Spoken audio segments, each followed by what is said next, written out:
Derailing Agriculture, A Shock to Modern Convenience by Scott Dorsch.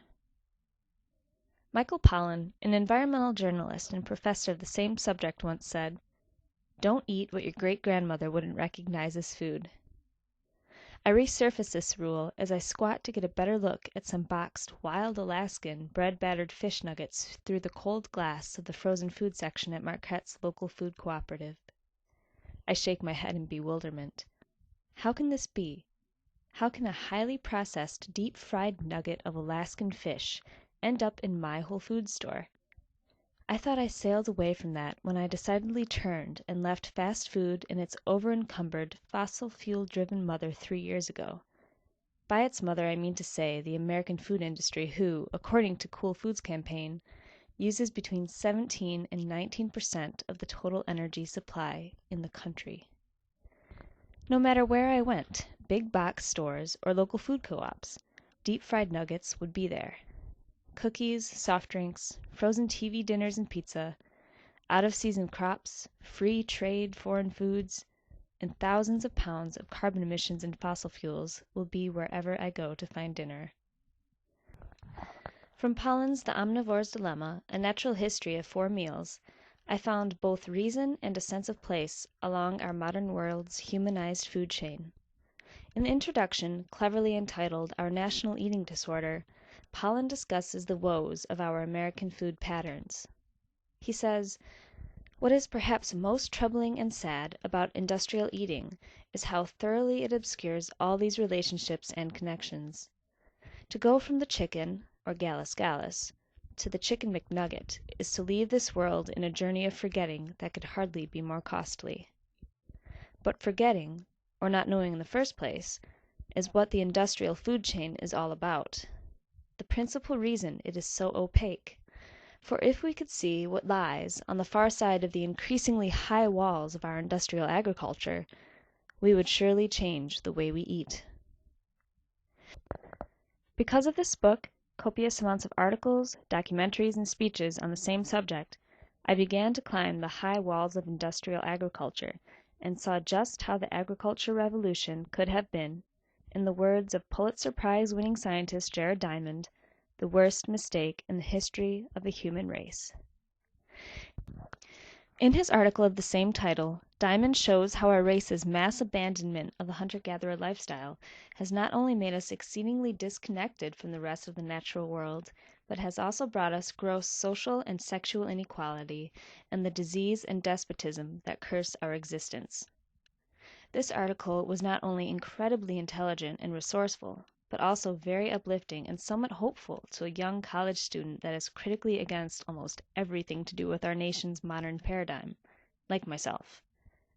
Diamond not only agrees, but he also has scads of research to support his claims that may at first seem irrefutable to many 21st century Americans, but he later shows us that how we lived 10,000 years ago and how some hunter-gatherer groups still live today have plenty of leisure time, sleep a good deal, and work less hard than their farming neighbors. This statement completely contradicts the progressivists that say we are better off because agriculture is an efficient way to get more food for less work. Diamond rebuts with a statement by Bushmen who live in Tanzania's nomadic hunter-gathering group known as the Hadza. One Bushman, when asked why he hadn't emulated neighboring tribes by adopting agriculture, replied, "Why should we, when there are so many mangogo nuts in the world?"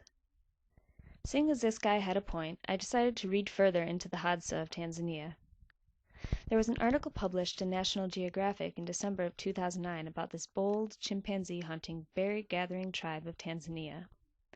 As Diamond noted over 20 years ago, and as Michael Finkel notes in this more recent feature, the Hadza group does enjoy an extraordinary amount of leisure time. Anthropologists have estimated they work, or actively pursue food, only 4 to 6 hours a day. Finkel continues with facts about the Hadza that would be considered a triumph and improvement in the quality of our modern civilized life. The Hadza do not engage in warfare. They've never lived densely enough to be seriously threatened by infectious outbreak.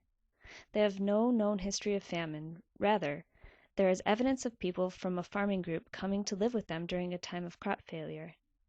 the Hadza diet remains even today more stable and varied than that of most of the world's citizens. This is very impressive to me. And to make matters greater, Finkel reports that over these thousands of years, they've left hardly more than a footprint on the land. After reading the description, I can't help to think of how proud the famous singer-songwriter John Lennon would be of these people of the bush. Lennon would probably shed a tear to hear that their only thought of the divine is a large, burning star that wakes them in the morning. Finkel's words on the Hadza, like Lennon's lyrics of his song Imagine, come off as impossibilities when considering the society I live in to ever be ridden of war, famine, and disease. However, somewhere on earth it is done with success and without any remorse of leaving our modern conveniences and achievements behind. It may seem that the Hadza and the other tribes that leave our way of life behind cannot possibly be happy and creative, but they are very happy and lead lives that are rich in art, music, and love.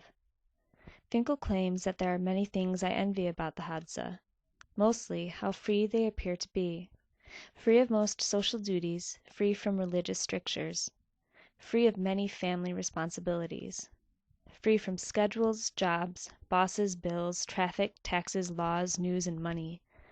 And, by being free from all these things, Finkel adds, free from worry to the list. One thing that I thought would be a crippling blow when living a hunter-gathering lifestyle.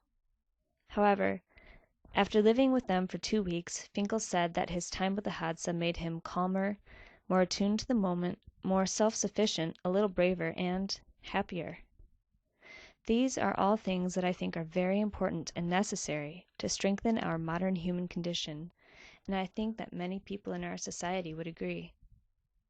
If there is anything that I feel we left behind, when us humans, as Diamond says, were forced to choose between limiting population or trying to increase food production, it was a healthy and balanced relationship with the rest of the natural world. This thought led me to look deeper into how people lived in the area I live in now, before we stripped the land of other plants and animals to accommodate ourselves and our lifestyle. I live in a house away from the natural world, shop, gather food from distant lands, and educate myself in a building that causes 10,000 others to inhabit the same land, in the town of Marquette, Michigan, where this whole press of a paradigm shift lit its flame. It is a relatively large city holding about 20,000 people on the shores of Lake Superior. This city is unfortunately a very small city when considering others in the world like New York City or Paris, France, but it is, however, the largest city in Michigan's Upper Peninsula. Most people, unlike myself, would have to suppress a chortle of bafflement if I were to give them a tour of the old lumber and mineral-rich city, trying to convince them that it is the largest city we Yoopers have to offer. It may seem untouched by human advancements, but to me, and probably to its First Nations people, the Ojibwa, we have gone too far. Before the Ojibwa and their land were discovered by French missionaries in the 17th century, they lived peaceful lives with the land and the water that surrounded them. They were much like the hunter-gatherers of Tanzania when it came to life choices. Their diets consisted of mostly fish, but also deer, ducks, pigeons, moose, fox, bears, rabbits, and beavers.